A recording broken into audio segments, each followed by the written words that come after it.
नमस्कार दोस्तों, मैं राजन तिवारी आपका स्वागत करता हूं इस YouTube चैनल पर। आज हम लोग बात करेंगे बिहार विधानसभा उपचुनाव को लेकर। 4 सीटों पर उपचुनाव हुआ है, जहां का रिजल्ट आज आ चुका है। पहला सीट है तरारी, दूसरा सीट है रामगढ़, तीसरा सीट है इमामगंज और चौथा सीट है बेलागंज। इसमें से दो, या बोल सकते हैं कि सारे ही हॉट सीट है, बट 2 सीट जहां पर आरजेडी की प्रतिष्ठा दांव पर लगी हुई थी। एक जगदानंद सिंह जो आरजेडी के अध्यक्ष है, उनके बेटे अजीत कुमार सिंह खड़े थे रामगढ़ से, और दूसरे सुरेंद्र यादव जो कि जहानाबाद से सांसद है, उनके बेटे डॉक्टर विश्वनाथ वो खड़े थे बेलागंज से। और ये दोनों सीटों पर आरजेडी को हार मिली है। तरारी में सीपीआई एमएल को हार मिली है, सीपीआई एमएल वहां बीजेपी के हाथों हारी है। और इमामगंज में हिंदुस्तानी अवामी मोर्चा यानी कि हम के जो लीडर है उनकी जीत हुई है, और वहां भी आरजेडी की हार हुई है। यानी कि चारों सीट पर एनडीए गठबंधन का क्लीन स्वीप हुआ है इस उपचुनाव में। तो सबसे पहले हम देखते हैं तरारी। बीजेपी से सुनील पांडे के बेटे विशाल प्रशांत यहां से चुनाव लड़ रहे थे। 78,755 वोट मिला है और 10,612 वोट से इन्होंने जीत दर्ज किया है। सीपीआई एमएल के कैंडिडेट थे राजू यादव, इनको 68,143 मत मिला है, और इस तरीके से इनकी हार हुई है, यानी कि ये द्वितीय स्थान पर रहे हैं। जनसुराज से किरण सिंह खड़ी थी, 5,622 मत इन्होंने प्राप्त किया है। मतलब 5,000 से ज्यादा वोट जनसुराज को यहां मिला है। अब जनसुराज पे भी थोड़ा सा चर्चा करेंगे, लेकिन थोड़ा सा आपको ठहरना होगा। तो इस तरीके से यहाँ पर तरारी जो है बीजेपी ने अच्छे मार्जिन से 10,000 वोटों से यहां से जीता है। अब चलेंगे इमामगंज, दीपा मांझी वाली सीट। इनके ससुर, इन्होंने अपना सीट खाली किया था लोकसभा जाने के बाद में। हम जो है हिंदुस्तानी अवामी मोर्चा यहां से वो पाई 53,435 वोट, यानी कि 5,945 वोट ज्यादा पाई आरजेडी के रोशन कुमार मांझी से, उनको मिला 47,490 वोट। अब ये जो 5,945 वोट का गैप है, ये बहुत क्लोज गैप है। जनसुराज को मिला कितना वोट, जानकर बहुत ही आश्चर्य होगा। पहला चुनाव है, 37,103 वोट, और पूरी तरीके से असर देखा जा सकता है इस सीट पे। एआईएमआईएम के थे कंचन पासवान, उनको मिला 7,493 वोट। तो अगर जनसुराज को देखें तो उनका सबसे ज्यादा जो वोट है इस चारों विधानसभा में वो यही मिला है, इमामगंज में। अब चलते हैं रामगढ़ में। रामगढ़ में त्रिकोणीय फाइट थी, बीजेपी, बीएसपी और आरजेडी। बीजेपी के अशोक सिंह, इनको मिला 62,257 वोट।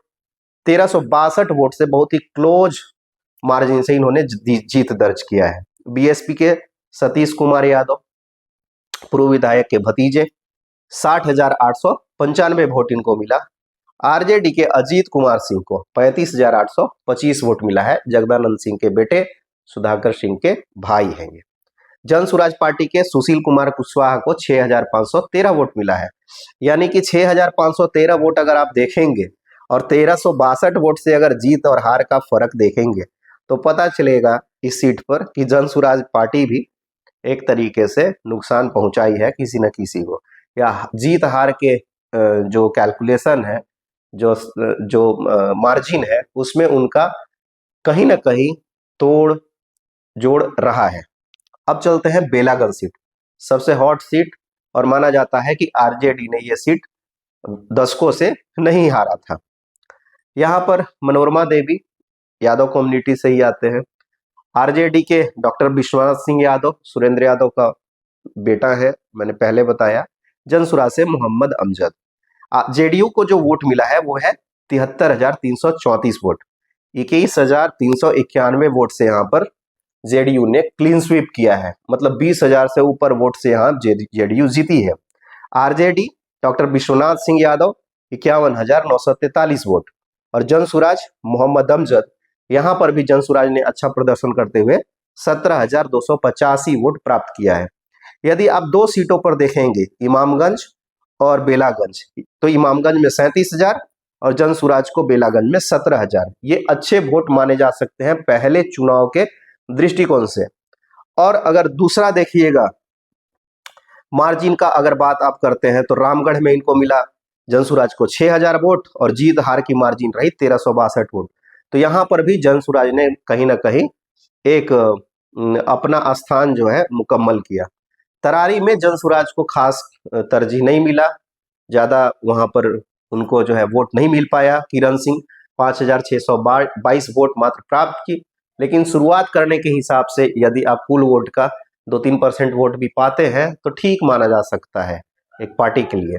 लेकिन अगर औसत देखेंगे तो एक अच्छी शुरुआत जनसुराज पार्टी के लिए कही जा सकती है। और इन्होंने 3 सीटों पर चुनाव को प्रभावित किया है और 2 सीटों पर ठीक ठाक वोट प्राप्त किया है। तो ये था आज का चारों सीट का विश्लेषण। मैंने ये चारों सीट का विश्लेषण पहले भी अपने दूसरे यूट्यूब चैनल पर किया था, जिसका मैं आपको लिंक यहाँ पर नीचे कमेंट बॉक्स में शेयर कर दूंगा। आप देख सकते हैं जाकर उस वीडियो में। और अच्छे से जो एनालिसिस मैंने आज के 5-6 दिन पहले किया था, उसमें भी मैंने चारों सीटों का बताया था कि चारों सीटों पर कौन जीतेगा। और ये चारों सीटों पर मैंने जो कैलकुलेशन किया था वही रिजल्ट यहाँ रहा है। इस वीडियो को देखने के लिए बहुत बहुत धन्यवाद। यदि आपने मेरा चैनल सब्सक्राइब नहीं किया है तो सब्सक्राइब कर लीजिए। बहुत बहुत धन्यवाद।